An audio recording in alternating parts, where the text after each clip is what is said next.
Hi అండి, welcome to happy home foods. ఈరోజు మన రెసిపీ వచ్చేసి రొయ్యల కూర అండి. దీని తయారీ విధానం మనం ఒకసారి చూద్దాం. ముందుగా ఈ అర కేజీ రొయ్యలండి, దీంట్లోకి కొంచెం సాల్టు, కొద్దిగా పసుపు వేసి కలిపి పెట్టుకుందాం.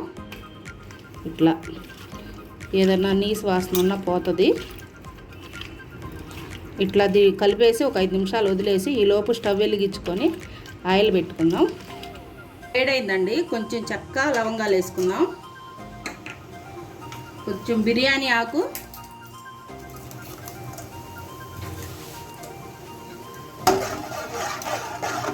ఇప్పుడు ఉల్లిపాయలు వేసుకుందాం.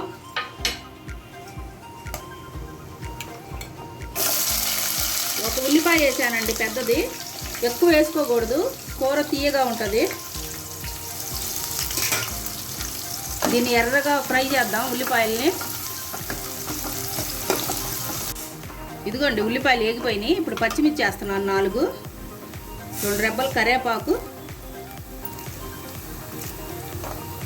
ఇది కొంచెం అట్లా ఫ్రై చేసి టమాటా పేస్ట్ వేస్తానండి. 4 టమాటాలు తీసుకున్నాను చిన్నవి, అది ఇప్పుడు దీంట్లో వేసేస్తున్నాను. ఇదిగో చూడండి.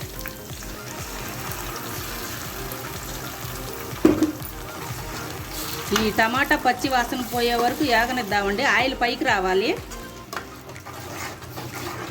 అల్లం పేస్ట్ వేస్తానండి, 2 స్పూన్లు వేద్దాం. ఇది కూడా పచ్చి వాసన పోయే వరకు ఫ్రై చేద్దాం.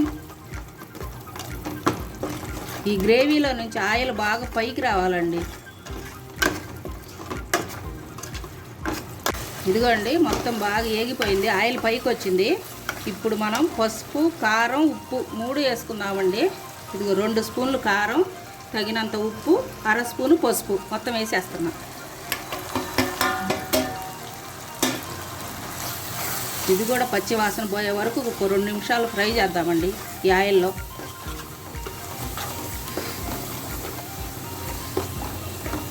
అయిపోయిందండి. ఇప్పుడు రొయ్యలు వేసుకుంటున్నాను. ఇదిగో వాటర్ కూడా వచ్చింది చూడండి. ఈ మొత్తం మనం కలిపి పెట్టాం కదా, సాల్ట్, పసుపు, ఇట్లాగే వేసేస్తున్నాం. ఈ వాటర్తోనే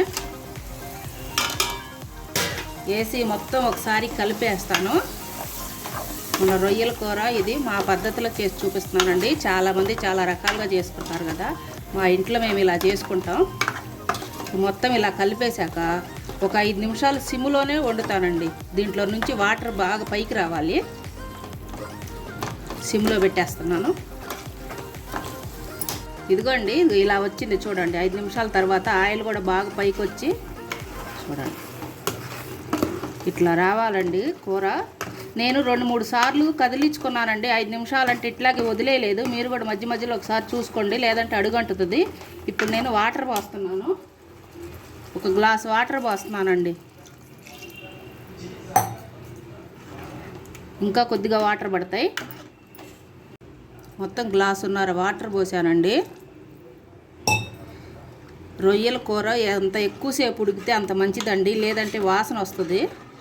ఇదిగోండి ఈ నీళ్ళంతా ఇనికిపోయే వరకు మనం వండుదాం. దీంట్లో మనం ధనియాల పొడి, గరం మసాలా వేసుకుందాం. 2 స్పూన్లు ధనియాల పొడి, 1 స్పూన్ గరం మసాలా వేసేస్తున్నాం. ఇప్పుడు ఒకసారి మొత్తం కలిపేసుకొని ఈ నీళ్లు ఎగిరిపోయే వరకు వండుకుందామండి. గుజ్జు గుజ్జుగా రావాలి.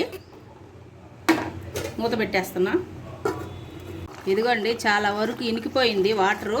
ఇప్పుడు దీంట్లో మనం కొద్దిగా కొబ్బరి పొడి వేద్దాం, 1 స్పూను, నేను ఇంట్లో చేసుకున్నదండి ఇది. కొద్దిగా కసూరి మేతి వేద్దాం. ఇంకా లాస్ట్గా కొత్తిమీర వేసేద్దాం.